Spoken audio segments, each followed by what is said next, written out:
आज आपण घेऊन आलेलो आहोत जे वाहन व्यावसायिक लोक आहेत त्यांच्यासाठी आपण एक ॲप्लिकेशन आणलेलं आहे. त्या ॲप्लिकेशन संदर्भात मी आज तुम्हाला माहिती देणार आहे.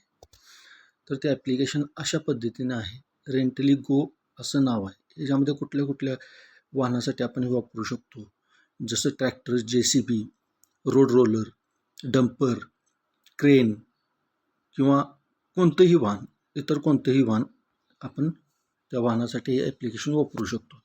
या ॲप्लिकेशनमधून आपल्याला पहिलं काय करायचं आहे, ॲप्लिकेशनमध्ये असे वेगवेगळे मेनू आहेत. याच्यामध्ये पहिलं आपल्याला आता जसं इथे दिसते तुम्हाला ट्रॅक्टर, नांगरणी आपण युनिट तयार करून घेतलेलं आहे. आता समजा आपण JCBसाठी युनिट तयार करू, तर इथं आपण JCBसाठी युनिट तयार करायचं आहे. आता इथं आपण घेतलं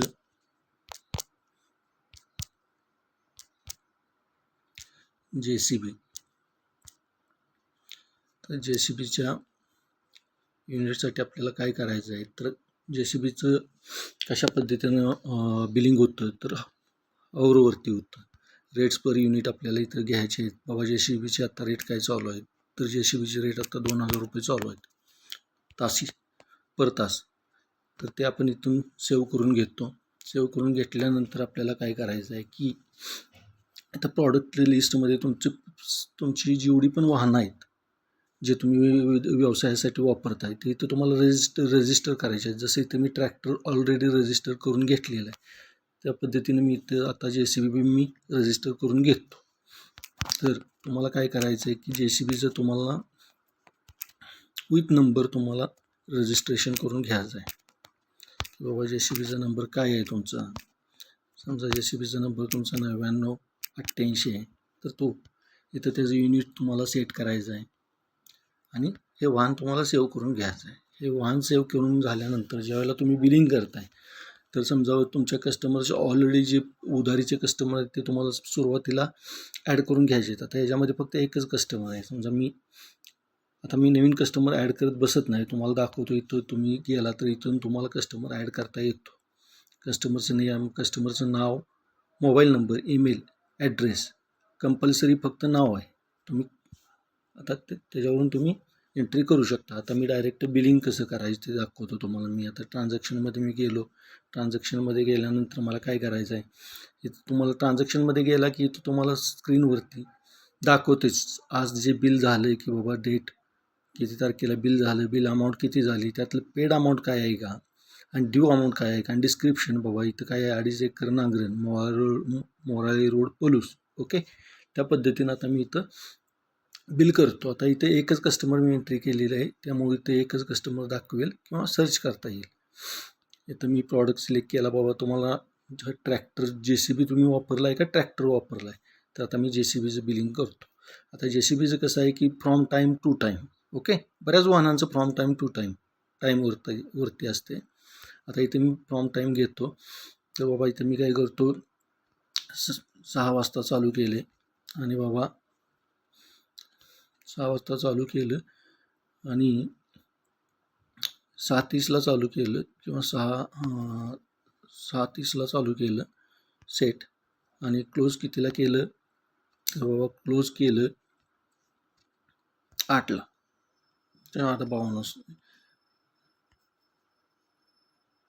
8ला सेट. तर इथं तुम्हाला 3000 त्याचं बिलिंग दाखवलेलं आहे, कारण 1.5 तास झालेला आहे. 1.5 तासाचं तुमचं 3000 बिलिंग झाले. तर टोटल तुमचं 3000 झालं. इथं डिस्क्रिप्शन बाबा तुम्ही JCBचं काम काय केलं ते तुम्ही टाकू शकताय. बाबा तुम्ही काय केलं की बाबा एखादं झाड काढले, तर हे तर तुम्हाला डिस्क्रिप्शन टाकायचं आहे. हे डिस्क्रिप्शन महत्त्वाचं आहे की तुम्हाला उद्या जाऊन ते लक्षात राहिलं पाहिजे. कस्टमरला तुम्हाला सांगता आलं पाहिजे बाबा तुम्ही काय केलं.